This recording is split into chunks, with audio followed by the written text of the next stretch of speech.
आप सभी का मेरा नमस्कार दोस्तों। पिछले क्लास में हम डिस्कस कर रहे थे लेवल ऑफ बॉडी ऑर्गेनाइजेशन। तो आज हम इसको कंटिन्यू करेंगे क्योंकि पिछले वीडियो में हम इसको कंप्लीट नहीं कर पाए थे। तो चलिए हम स्टार्ट करते हैं। ऑर्गेन क्यों न हो, मेरा कोई भी ऑर्गेन क्यों न हो, उसमें ये चारों ही प्रकार के टिश्यू पाए जाते हैं। Epithelial tissue, connective tissue, muscular tissue, nervous tissue. जैसे कि हम स्टमक का बात कर रहे थे, तो इस स्टमक की जो इनर लाइनिंग होती है, ये देखें, ये जो स्टमक का इनर लाइनिंग होती है, इसमें एपिथेलियल टिश्यू होगा कि नहीं होगा? होगा। एपिथेलियल टिश्यू इसमें होगा। इसके बीच में मिडिल में कनेक्टिव और मसल्स टिश्यू भी होता है। उसमें क्या पाया जाएगा? एपिथेलियल टिश्यू हमेशा किसी भी ऑर्गेन के पोर्शन में, आउटर पोर्शन में होगा, और किसी भी ऑर्गेन में मूवमेंट होती है वो मस्कुलर टिश्यू की वजह से होती है। इसके वजह से, मस्कुलर टिश्यू के वजह से हमारे बॉडी में मूवमेंट होती है। जो ऑर्डर देता है, जो ऑर्गन के अंदर मूवमेंट का जो ऑर्डर देता है, वो नर्वस टिश्यू के द्वारा स्प्रेड होता है, ट्रांसफ़र होता है। वो कौन करता है? Nervous tissue.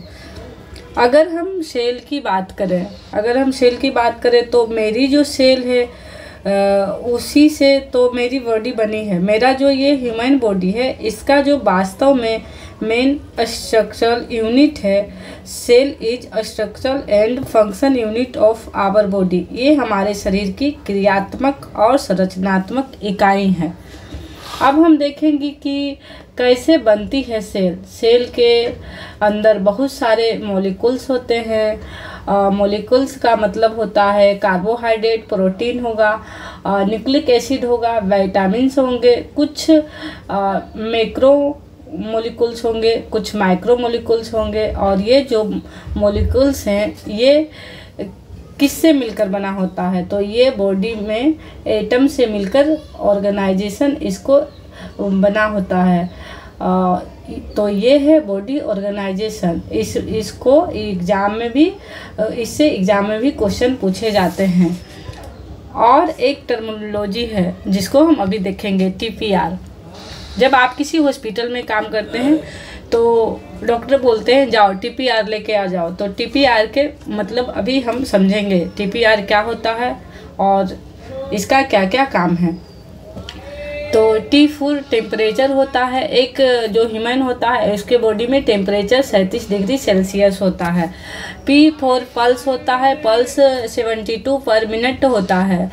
और रेस्पायरेटरी आर फॉर रेस्पायरेटरी होता है, जो 60 to 20 पर मिनट होता है।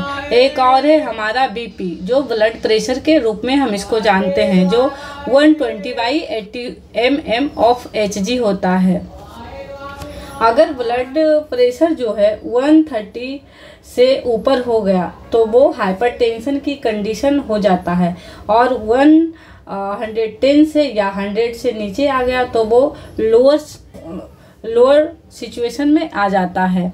नेक्स्ट हम देखेंगे बॉडी कैविटी। अब हम बात करेंगे कि बॉडी कैविटी, मेरे बॉडी में टोटल कितनी कैविटी होती है। बॉडी में टोटल 4 कैविटी होती है ह्यूमन में। जैसे कि आपसे कोई पूछ लिया कि ब्रेन की एनाटॉमी बताओ, तो सबसे पहले आपको बताना पड़ेगा कि ब्रेन कौन सी कैविटी में सिचुएटेड है। आपसे हार्ट की कैविटी, हार्ट की एनाटॉमी पूछ ली, आपको पता होना चाहिए कि हार्ट कहाँ पर है। स्टमक के बारे में पूछ लिया तो ओवरी के बारे में पूछ लिया, दैट मीन्स यूट्रस के बारे में पूछ लिया तो कहाँ पे है। आपको पता होना चाहिए कि ऑर्गन कौन सी कैविटी में है। या जैसे आपसे यूट्रस के बारे में पूछ लिया तो आपको इनकी एनाटॉमी मालूम होनी चाहिए। तो तुरंत आपको बताना पड़ेगा कि टोटल हमारे बॉडी में 4 कैविटी पाई जाती है। तो सबसे पहले फर्स्ट कैविटी होती है, उसको हम बोलते हैं क्रेनियल कैविटी। यहाँ देखें, फर्स्ट कैविटी होती है हमारी क्रेनियल कैविटी। क्रेनियल कैविटी, अगर हम पूछें ब्रेन कहाँ पर है तो आप बोलेंगे ब्रेन क्रेनियल कैविटी में है। पिट्यूटरी ग्लैंड कहाँ पर है? क्रेनियल कैविटी में है। पीनल ग्लैंड कहाँ पर है? क्रेनियल कैविटी में है। हाइपोथैलेमस कहाँ पे है? क्रेनियल कैविटी में है। तो ये आपको याद रखना पड़ेगा।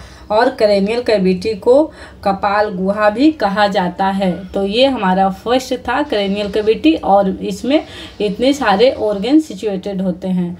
सेकेंड, अब हम क्रेनियल कैविटी से नीचे देखूंगी, और जहाँ पर हमारा डायफ्राम ख़त्म हो रहा है, डायफ्राम से ऊपर तक, इसको थोरेसिक कैविटी बोलते हैं। तो second body cavity is thoracic cavity. Thoracic cavity को हम हिंदी में वक्ष गुहा बोलते हैं। अगर आपसे पूछा थोरेसिक कैविटी में कौन से ऑर्गन होते हैं, तो first one is lungs, second trachea, third heart, fourth lungs. यानी कि हमारी सांस नली यहाँ पे third is our heart and number 4 is thymus gland. हमारी जो थाइमस ग्लैंड है इसी कैविटी में सिचुएटेड है। तो ये हमारा सेकेंड हो गया थोरेसिक कैविटी, जिसमें लंग्स सिचुएटेड है, ट्रेकिया है, हार्ट है और थाइमस है। तो अब हम देखते हैं नेक्स्ट एब्डोमिनल कैविटी के बारे में।